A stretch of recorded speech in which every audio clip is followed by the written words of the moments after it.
Oh, we're live. It's not doing the countdown. Sorry. We're going to just jump right into it. That's all right. Technology's been tricky with me actually all the last couple days for some reason. It's been very bizarre. So aside, welcome everyone. So this is the live interview with Maria. She is a certified trauma coach, and I'm so happy to have her here because she has a very fascinating story to share with us as far as how she ended up in this line of work.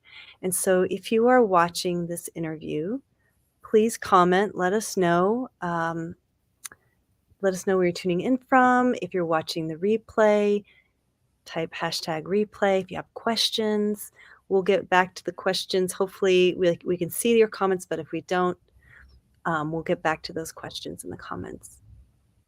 Okay, great. So, Maria, thank you so much for being here. Thank you so much for having me. Yeah.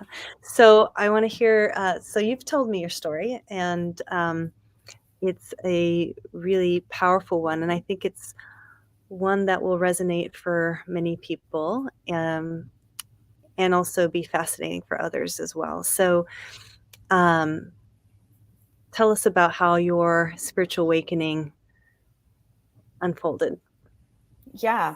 So, the spiritual awakening situation is interesting because, of course, it's kind of that situation where you're falling in love with your life and, learning about yourself and learning about new things. And I was in the spiritual community for probably 20 years before I really hit a wall. And I felt like, I had worked with these supposed experts that really focused on like muscle testing. And I got really into Dr. Hawkins' work for a couple of years, kind of just bounced around from different teachers and went from this guru to that guru to this reading. And eventually I just felt like I was spinning my wheels. And so I had someone who was using some kind of abusive language about people's emotional age. And I mean, I knew what that meant, but I wanted to get a really clear understanding of what that was. And I am an ADHD learner. So if a subject matter comes up, I will research it till the ends of the earth until I find, the answer that makes me feel like I've satisfied my curiosity. Yeah. And so when I started researching trauma in the brain, I started understanding that the inner child, if you want to call it that, is when we switch to our amygdala brain and we're in a survival response. And so once I had more of a framework of what this person was kind of trying to, what they were trying to say, and then I was sort of learning like the science and the understanding of how trauma affects the brain and how we become dysregulated so much more easily. And I learned a fascinating fact this week, even that. So I've learned in the past couple months that I'm neurodivergent, and my therapist believes that I probably have autism and ADHD. I'm in the process of doing the whole, diagnosis. But it's been fascinating because as I did the research with the trauma and the autism, I felt like I was looking at train tracks on parallel lines. And what I found out is that your brain can actually become neurodivergent just from childhood trauma. Wow. Wow. Yeah, it's a permanent brain change. Wow. That's intense. That's crazy. I don't know why, but that is impacting. That is like hitting my heart right now. So I can tell that because as soon as you said, oh, wow, I got goosebumps. And it didn't hit me this hard, 2 or 3 days ago when I heard it, but it makes sense. It does make sense. Well, I mean, look at the rising numbers of ADD, ADHD, and autism, and the rise of, well, I guess trauma, to me, it's definitely seems like at this day and age, it's like, that's what I see everywhere. And I don't know if that's just because that's my algorithm, right? But it seems to me that trauma is on the forefront, It feels like a lot of people are coming out of these sort of narcissistic abuse situations and then discovering the trauma, because that's kind of how it went for me. Is I got stuck a little bit on the empath narcissist thing. And then I'm like, no, this is all wrong. This is codependency. And I only show codependent behaviors when I'm in an abusive situation. And so that was kind of how it all unfolded for me, of just like, I thought, I was positive that I knew everything 2 years ago. And, now I'm just, learning this whole other set of, facts and information that I think when you learn something that is really true, and even, that statement resonating with you before, the truth hits your nervous system a little bit differently. Uh-huh. And I felt like when I was doing the trauma learning and the trauma research, my nervous system took a sigh of relief, because it felt like it was receiving the truth of like, okay, this makes a little bit more sense now. And I can see my behaviors and how, where they're coming from. So yeah, so talk because I mean, I know a little bit about ADHD. I've worked with children with autism as an educator, and I could see where trauma can push someone into behaviors such as hypervigilance, right? Like what you're saying, like you find something you have a question about, and then you just like maybe obsess about it. Like, can you talk a little bit about like what are those signs? Because what I'm seeing happening is that so many adults that have been undiagnosed, people my age, are suddenly going like, "Oh my God, I'm realizing that I'm on the spectrum, and I had no Yep. idea until now." And it's such a it's hard hitting, but it's also and relieving in a way, but it's a big deal. It's almost like I mean, you're waking up to a truth that is like, wow, this is what's been driving me in my being my whole life. And that's suddenly I see why I struggle with this, and this. Yeah. Yes. If I showed you my biohacking supplement cabinet, is like proof of the fact that like I've been searching for like, why do I think I don't feel the same as other people? And then, so I'll explain the autism journey was actually a little bit funny. So I love TikTok, and I also love my therapist. And sometimes like I got addicted to listening to this doctor that was, she was an adult, older female who specialized in, autism with ADHD and giftedness. And so I know a lot of females that are like programmers and are in tech. I have a tech background and I'm in marketing. And so the more I listened to this woman, I was like, I don't know why, but she really resonates with me. And so I went to my therapist and I was like, okay, I have a question. And I showed her the information and I showed her the chart. And I said, what do you think about this? And she said, yeah, I think you're probably right. And, if you wanted to get tested, you definitely could. If you wanted to go through that process, people have reasons for getting tested. But my first step was to read the Unmasking Autism book. And it's definitely written for adults. And it was just shocking. I have family members who have been addicted to things like self-harm and shoplifting, and some of the traits, and those are listed as autism characteristics. Some of the, I have certain friends who, so I joke about this. I remember when I was a child and I saw the Nancy cartoon in the Sunday newspaper, and she had that closet where she had like 10 black shirts and like 10 black pants. That's what my closet looks like. It's almost embarrassing. Things like that, where like I'll wear the same outfits for weeks or months at a time of like a staple, or if I find a shirt I like, I'll buy 5 of them. The ADHD research thing is funny because I've been a college instructor, and I think that I previously just thought I was an obsessive learner. And I realized that like so a lot of people have a special interest, but when you have ADHD and autism, your special interests will be, it's like when you go into those adults' houses and they have the giant collection of like the, certain toy that they collect or things like that. It can be a little bit like that. And I think, the joke I've been making with one of my friends is that I think that we recognize the Sheldons of the world, the don't sit in my seat and the, engineers, but we forget about the Kramers of the world who, blurt things out and everybody just thinks that you're really funny or that you're, mean spirited. And really it is the no filter thing is absolutely an autistic trait. And it's so funny because I was dealing with the job negotiation, and I made this plan with my therapist. I was like, okay, not going to talk to him in person. I had this plan in place, and I walked into the meeting, and he gave me a really inappropriately low offer, and I like word vomited like all over his shirt. Like, it just turned into like, I didn't not negotiate in person. And then I walked away, and I was like, oh wow, that was that. It's been the thing that you said, it's been a massive reframe. A little bit, I think it feels a little bit like grieving, and also a little bit like I discovered this treasure box of like, oh my gosh, like all of these things have a name. The the song repeating in your head for weeks at a time, or like a lot of the misophonia things can be internal. It's not always that you repeat the phrase out loud. Sometimes it can just be in your head. I had no idea. Picking up accents really quickly, that's part of it. There's so many things that, not being able to, not knowing when to stop a conversation, not knowing how to start a conversation. It's just this really, yeah.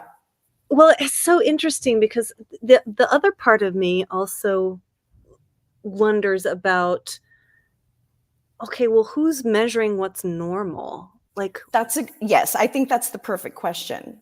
yeah. So if it's quote unquote not normal to have a song that's repeating in your head all day long, or like, all these behaviors that you're saying, or to have no filters, like how do we define what's normal? And I guess, so I could see so this is where I'm curious about. So the trauma work that you do, how does it help someone?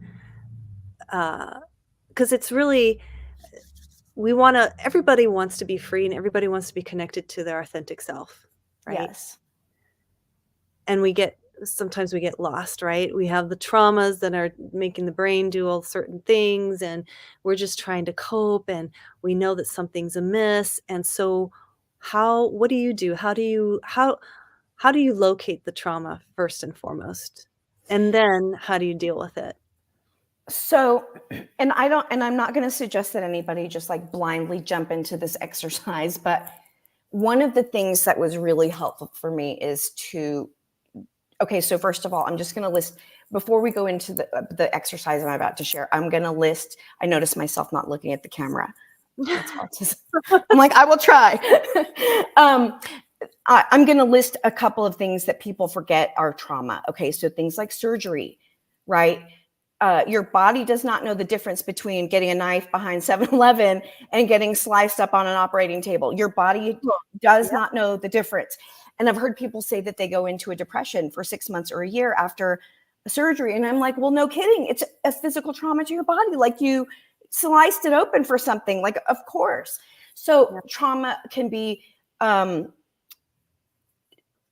physical, things like that. It can be like car accidents, things like dental work, especially people who have childhood sexual trauma. Dental work can be absolute nightmare. It can be things like losing a job, going through a divorce, long-term poverty, being bullied.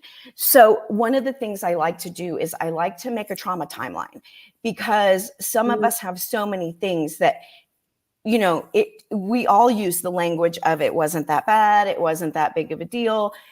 Just because you didn't go to war does not mean that you didn't go to war. Sometimes you look at that list and you're like, oh man.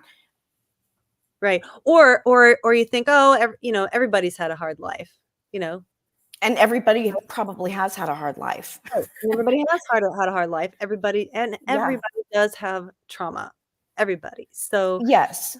Would you say trauma is just, unfortunately, just comes with being human? Yes. It feels like it to me.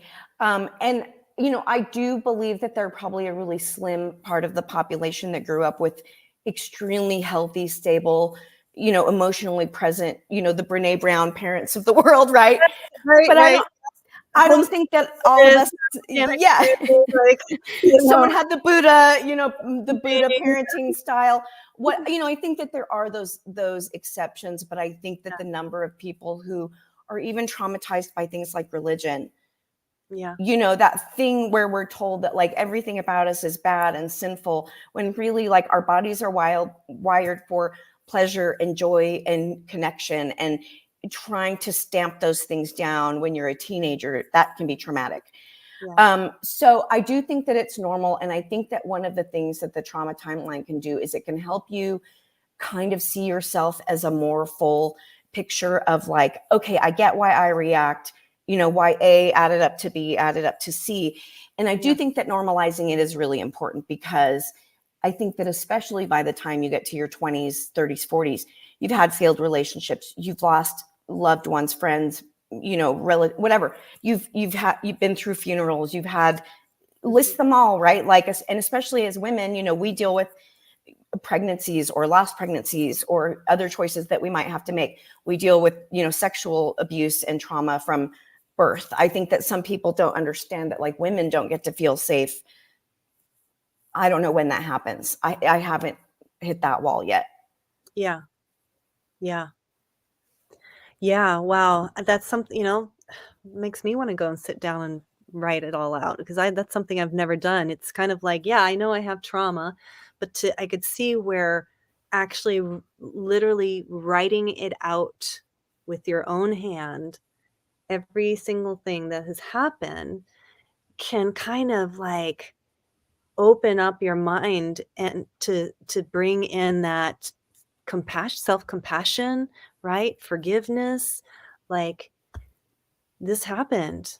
Yes. I mean, Hey, even I'm in not, in the early trauma research that was shocking to me is learning that if your mother is in any sort of, even if she just feels or perceives that she's unsafe. I'm not saying that my dad did anything to my mom when I was pregnant, but what I'm saying is we know our parents had rough marriages. We know people fight. We know things happen. And if whatever your mother is experiencing, your little nervous system can be traumatized before you have a body yeah, to even absorb, like, so you don't have the full somatic system and you're trapped in, it's just like a little complex PTSD situation that can happen in the womb of if your mom is afraid that she's not going to be okay. Or, mhm, for example, my mom was very honest with me. She was ready to leave my dad when they got pregnant with me. I was the fourth kid, and she literally told me if services would have been legal and available, I would have gotten an abortion. And she wasn't saying it to be hurtful, yeah, but to learn something like that just makes you realize that like that underlying feeling that I always had as a kid, that like they definitely wanted her, but I don't really think they wanted me. That was a real thing. And right, all the rejection, situations that happen after that, of even, something little like, for example, my dad was in the military, so he would have been deployed and in the field and, back and forth, right? And I didn't know this forever. He told me when I was an adult, whenever I would come home from the field, you would push me away. And I was like, like I immediately understood why I would do that. He didn't understand, and to him, it was just hurtful. And I was rejecting him. And to me, I'm like, well, you were a stranger every time you left and came back. And I was confused about where's my other parent, right? So yeah, something as innocent as your parent being away on a sales trip every couple weeks can traumatize your little nervous system when you're a kid. And a lot of it is innocent. And I think when you timeline, it's funny because I started out by hand. And then I think I went to an Excel spreadsheet, and then I had to go to something layered sure, because, uh, there were, car accidents and dental work, and it's just like, when you yeah, look at the whole picture, you're like, okay, I get why my nervous system is in overwhelm. And you can kind of at least give yourself permission to like take a breath. yeah, yeah, for real. I so can I ask you, because about the, empath versus the narcissist thing, because that is definitely a thing, right? It's definitely about that the empaths and the narcissists somehow attract each other, right? And the empath is just, you know, falls in love with the narcissist until the empath like finally realizes like, oh wait, something is off here, and then the narcissist goes into the abuse, right? Or if the narcissist is challenged in any way. Um, how did you because you talked about the spiritual community that you're in, and I speak about this because I too was in a spiritual community for a couple years. I was in an ashram for, yeah, 2 years, this Shivananda ashram, and, it's interesting because when you're in that situation where there's a power structure, there's somebody that's at the top, there's the guru, there's the lead, monk or whatever, lead spiritual teacher. um, you go in as this student, as this person that's, seeking for truth, seeking, on the spiritual path, wanting to, whatever, enlighten, better themselves, etc. And something starts to happen where you're just like, okay, this person is abusive, but because of the power structure that's in place, at least I believed that, oh, they must be right because they're the authority, right? And so you end up giving your power away, blah, blah, blah, blah. How did you, for me, it took getting literally sick for me to get out of that situation. Like my body was screaming at me to get out of there, but my mind was so strong. And maybe this, maybe I have ADD or something, like because of my past trauma that made me stay in that situation because I'm trying to resolve things. What what was it for you that like, how did you get your power back? Well, I How did had you get out of there? I had to realize that the quote unquote empath label, while it's nice and soft and fuzzy, was actually codependency. Mm, And I definitely had to understand for myself why I was choosing that. And I think in a way, even when we give up our power to some sort of spiritual belief, I sort of think that we do it because we want to. mm. I think that there's a time when we don't really want to dig all the way in, Yeah, because digging all the way in is terrifying. It's gross. It's ugly. It's messy. It's not fun. It's not beautiful. It's you know, yeah, it wasn't fun. And I'm not saying, don't do that, but you go through, everybody talks about the dark night of the soul that you go through when you're in spirituality. You want to go through some dark nights of the soul, go into some trauma work, because, you have to ask yourself. I think one of the biggest things I learned about in codependency is that rumination is us trying to make logic of the abuse, and yeah, then trying to give the person more chances because they were abused and they have this excuse and they have that excuse and they're my teacher. And I also think there's a lot of spiritual gaslighting we do to ourselves in spirituality, of like, I chose this situation for myself, or I chose this person as my teacher, instead of saying, like, I wouldn't put my hand on the stove 6 times. you're right.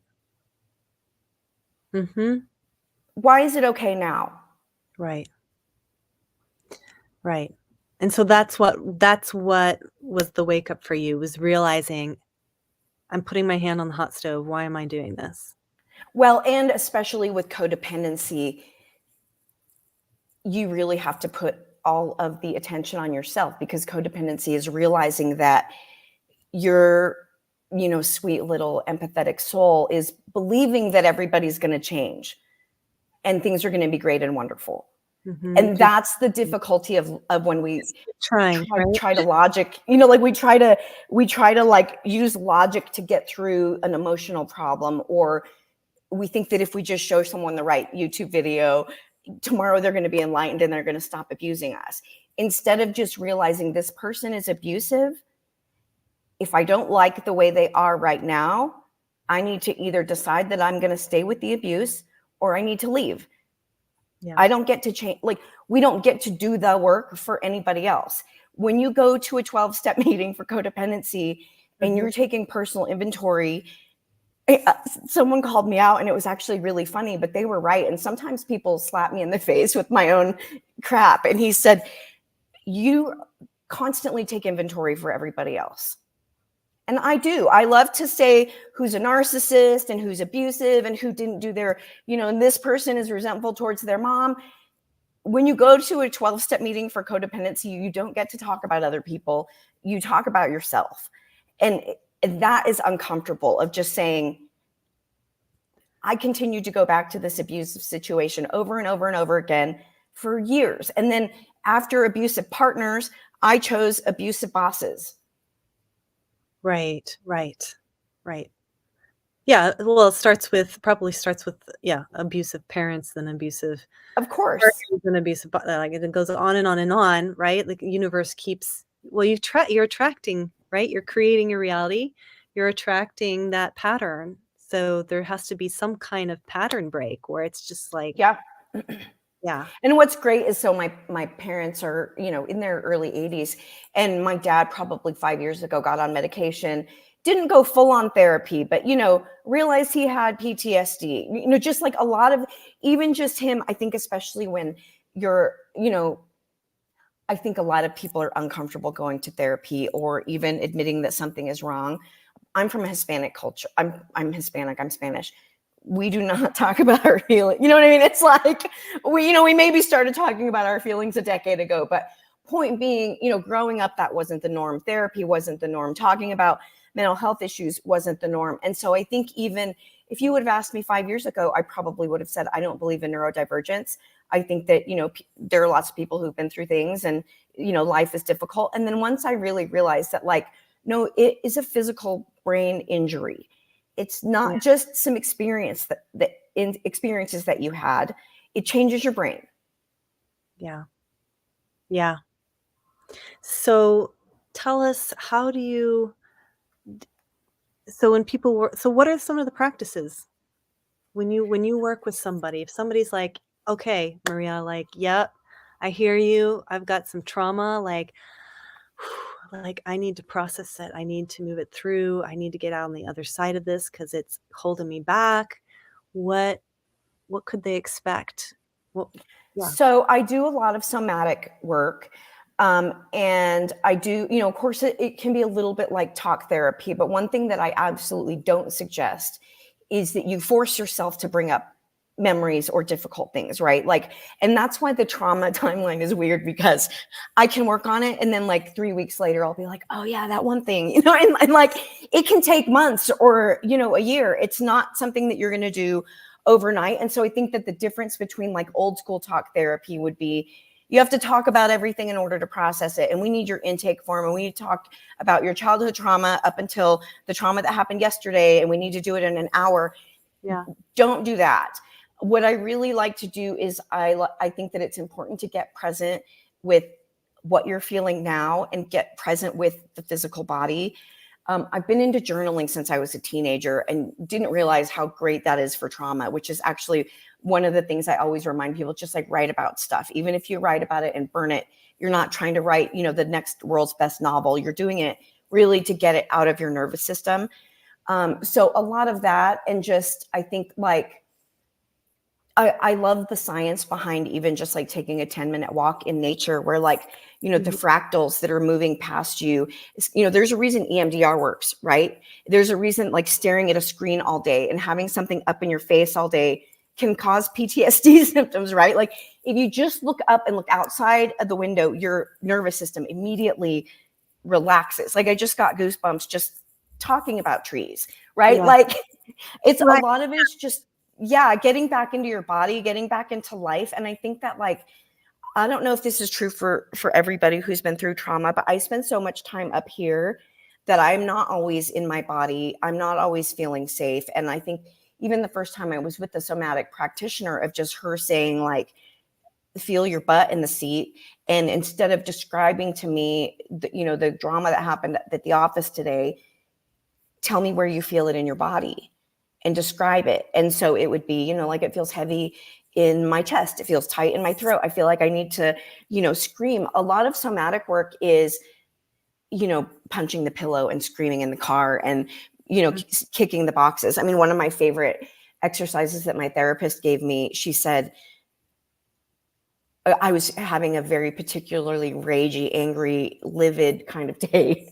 And, when you're in perimenopause, like, the ragey feelings are right at the surface along with all your trauma healing, right? But, like, she said, why don't you go buy some plates from the dollar store and smash, Oh, smash some, plates, cups, whatever, draw names, put faces, whatever, oh, go that's break some stuff.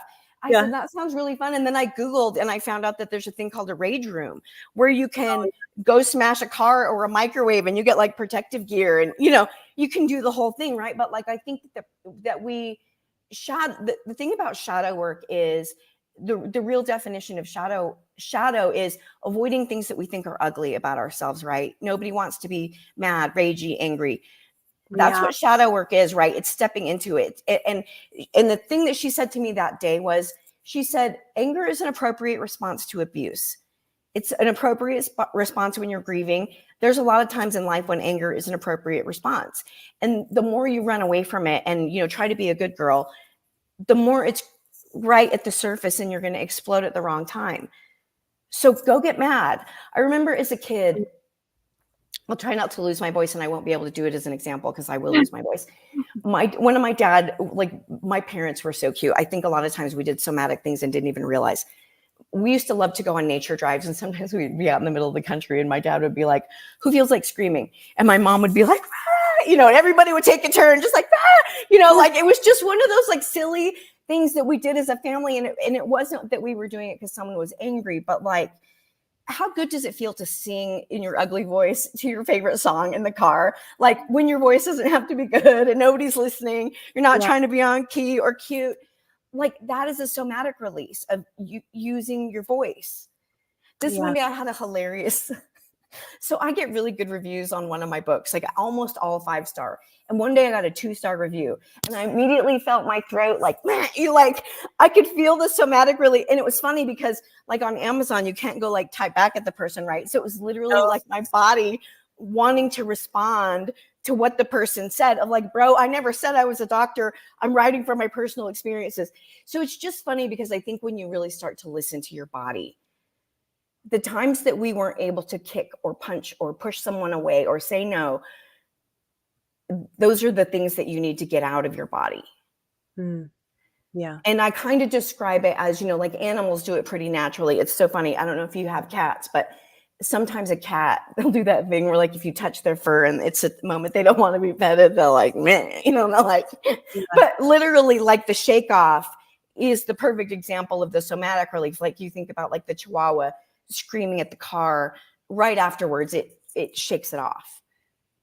So even just doing a somatic shake of like, just, when you notice yourself overreact to something like that wasn't a thing, right? You can just kind of, I'm good. Like nothing happened. I'm safe. And I think even saying I'm safe, or I'm having an anxiety attack, or I'm overreacting right now, just saying it out loud so that your body knows what's happening can be really grounding. Yeah. Awesome. So what's the practice that you wanted to share with us? Is now a good time for that? I don't remember which one specifically. Oh, you just mentioned it at the beginning of the interview. You said that was I was talking about the timeline of basically just like don't go into it full force. Don't force yourself to remember, basically like let it happen a little bit organically, right? Like you can get in there and jot the things that are at the surface. And then kind of what will happen is you'll just, but yeah, that was the exercise I was referring to was the trauma timeline. But the other thing I would say is even just journaling, the act of taking it from your left brain that's trying to ruminate and understand what happened. And if I wouldn't have done this, I wouldn't have got my ass beat. Taking that from the left side of your brain to the creative side of your brain and writing it out with your hand is an extremely good mechanical process of, that's why I'm saying, like, if you're going to rage write or, do any of that stuff, you're not doing it to be perfect. And actually, now that you said it, there is an exercise that I can share that's really effective, especially if you're in the, like things are really heavy right now and I'm stuck on this one thing. It feels like it's not resolving. If you take a month and once a week during that month, so you take 15 to 30 minutes 4 times, do it once a week. And what you do is you write about the traumatic event for 15 to 30 minutes. You write about what happened, how you felt. And again, not your, prize winning best, don't need to edit it for grammar, none of that, just write. And I would suggest you do it like in Word or somewhere digital where you can go grab like a word cloud and do the quick research when you're done with it. Mm-hmm. But typically what happens is from time 1 to time 4, the language changes about how you talk about it. And in the first one, it's going to be really raw and really difficult. And by the time you get to the fourth one, when I did it, there was a certain situation that I was unable to talk about without getting choked up and crying. And now I can talk about it without getting choked up and crying. And so it's not that the emotions are gone, but they're, it's going to reduce it by a pretty good percentage. And I learned the journaling trick from Huberman Lab, one of my favorite neuroscience podcasters. Oh, interesting. This is the second time I've heard about the power of journaling to heal oneself. And I'm not going to remember the woman, but she had been through a ton of trauma and just writing for, I don't know how many years, but for many, many years, just writing it out.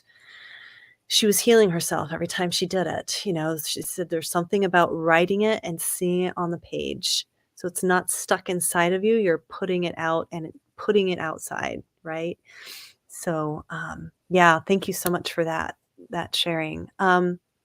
So your website is healingmatters.co. Yes, that's correct. And can you tell us, do you have packages? What do you offer? So right now I just have some small digital courses where you can kind of pick and choose. And there are 2 of them that are free. The one that's What is Trauma, which is kind of probably a lot of what I talked about here. And then there's one that's meditation tricks for people who don't like to meditate. Those 2 are free. And then there are 7 other ones, and they're fairly reasonably priced. I want to say like around $20 price point. And then of course I offer one-on-one coaching with people as low as if people want to do as short as like a 30-minute session. And then of course I offer a free 15-minute consult if people want to hop on and see if I'm their style. And I will say, like, honestly, the unmasked, like non-PJ rated version of me likes to swear. I don't like to be masked anymore. I don't like to hold back if I want to say something. I honestly also really enjoy just like the belly laughs and getting to the part where like the absurdity of the amount of stuff that we go through as humans. Like, I think it can be healthy to just, like dark humor is my favorite humor. Like, I love that. That's awesome. And then you have books. You've written some books. I do. Yeah. So I've written 3 books, and my 3 books are also on my website. The first one, They Might Be Toxic. It's funny because I'm starting a new project that's sort of going back to book 1. So They Might Be Toxic was literally, I felt like it was when I was at the empath narcissist stage. And I feel like it was a handbook of how to stay out of toxic relationships. It's not storytelling. It's basically like bullet points of like, look for these behaviors, like if they're controlling and, you can't wear what you want to wear and you can't hang out with your friends and they're controlling your money. And, like those things that happen early on before the abuse happens and the lamp gets thrown at you. Like it was that, right? Of like, these are signs that generally apply to any toxic situation, whether work, romantic, family, fill in the blank, right? So that was book 1, They Might Be Toxic. And then my second book, which is actually my best-selling one out of the 3, is called You're Not Triggered, You're Dysregulated. And it's the one where I basically was giving myself permission to go through all of the emotions of trauma and realizing that, like, me getting triggered so easily, I use this analogy in my trauma coaching that your nervous system is kind of like a cup. And when it gets all the way to the top and it's overflowing, you can't put any more in, right? So like, I don't know if you've ever been in crisis mode, but like the first time I went to therapy, I was at like a 12, I wasn't at a 10 anymore. Like I was like unmanageable. Like I was my personality was entirely different because of like I went through a compound trauma where like 2 people had died and another friend attempted suicide. And I was just like, I was not functioning. And what I learned was if you can empty a little bit off of that overflowing cup, you can start to function a little bit, but you have to keep emptying it out. So it's kind of that whole like giving yourself permission that like the reactions that you're having are completely normal. And one of the things I love that they said in my trauma training was they kind of used this joke about the like Hulk and Bruce Banner analogy, where like, when you're in Bruce Banner mode, like you're cool, calm, collected, like you can focus. When you're Hulk, you're wild and, making poor decisions and whatever. But what they say is essentially that both of the behaviors are normal. One of them is just really annoying. It's annoying to you. It's annoying to people around you. It's when people diagnose you. It's when people say you're off the chain and off the wall. So I think just learning that like feeling that way is normal and it's manageable and you're okay and you can reverse this. It's just like anything. People don't want to hear go take a 10-minute walk every day or, start meditating or take a cold shower. But those things actually do work. And part of the reason they work, cold shower, breathing exercises, is because you're presenting stress to your body in a controlled manner. You are shelling out the stress. You are in control of what's happening. You're not going to die when you take a cold shower.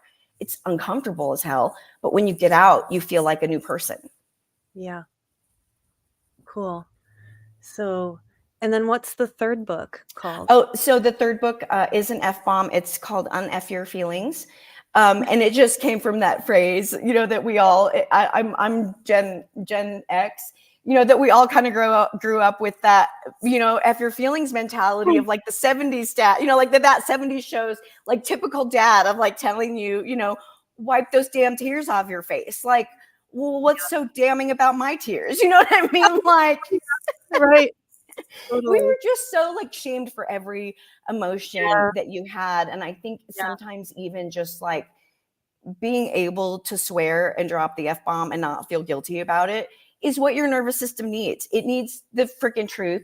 It needs to know that sometimes stuff really sucked and it was hard and it's okay. Like, I think normalizing it honestly is my favorite thing because we did, you don't have to be a soldier and have gone to war to have PTSD or complex PTSD. Yeah. Yeah, absolutely. I love that. The healing power of the F word. Do you know what's really funny is I'm about to start working on a project where so like me and a friend of mine is actually like my second biggest client coach, but she's a coaching client, but she's a friend of mine from eons ago. And our conversations have continued to be about domestic violence and how generational that has been. And we were talking about how much I love Dolly Parton and how when she did the 9 to 5 movie, right, she just like slapped it in the face with humor, right? She's like, you guys don't want to hear how serious we are about this. When we say how serious we are, everybody stops listening, right? Like it's just women listening to other women. But if we want the rest of the world to listen, it has to be somehow entertaining. And I said, what's the classic phrase of the male abuser? Bitch got out of line. I said, what if we're the bitches that get out of line? You want to see out of line? I will show you a bitch out of line and just take it off the table of we're done not talking about this. We're done pretending it didn't happen and throw some humor in there and have some belly laughs and, feel better while you're at it. So yeah, it's just, one of my favorite things is when somebody does something nasty, I just like to hold up the mirror, right? If you're going to use that language with me, like I will show you a bitch out of line. Yeah. Yeah. Taking your power back. Take it back. You got to take your power back. Yeah. Yeah. You got to take it. I love that. This has been really amazing, Maria. I could go on and on talking with you about all this stuff. Likewise. There's just so much there. And, man, it's just, you've got a lot to say about it and a lot of knowledge. And, so I really encourage everyone to check Maria out. You can find her here on Facebook, friend her, message her, check out her website. And any last words you want to throw out there, Maria, before we sign off? I don't know. I feel like this has been the year of girl dinner. And I don't know if you've seen the trend on TikTok with girl dinner. No. what I love about girl dinner is like, I didn't know I've been doing girl dinner for most of my life, but there's this hilarious theme song that goes with girl dinner too. But basically what girl dinner is, when you get like a boiled egg and then, some string cheese and 4 strawberries and you're like, like nobody's cooking tonight. Like it's Oh, just, okay, yes, I am remembering it. I did see this girl dinner. Yes. I feel like the girl dinner is like the silent empowerment of women just saying like, we're done being responsible for everybody's meals and dirty laundry, and we want to live life too, and like we're ready to split the chores, and we're also ready to laugh about it if you are. Like it's just, I think that we just like feminism, men and women, like we have a heavy past, and it's just like the trauma is equal on, both men and women have trauma. Right. It's not just one-sided. And so it feels like it's just time to like set the contesting down and like move forward from this. Yeah. Yeah, it's time to heal. It's time to heal, that's for sure. There's a lot of Yeah. healing to happen, and it's a beautiful thing. I think people are waking up to it and saying yes to it, and they wanna be done with all of that, and, so, yeah. It's such an honor, really, Maria. Thank you so much for joining me in this live interview and showing up, and, yeah, hope to, see you again soon. Yes. Thank you. And thank you so much for inviting me and for having me. Yeah, thanks, Maria. Bye, All right. Bye. everyone.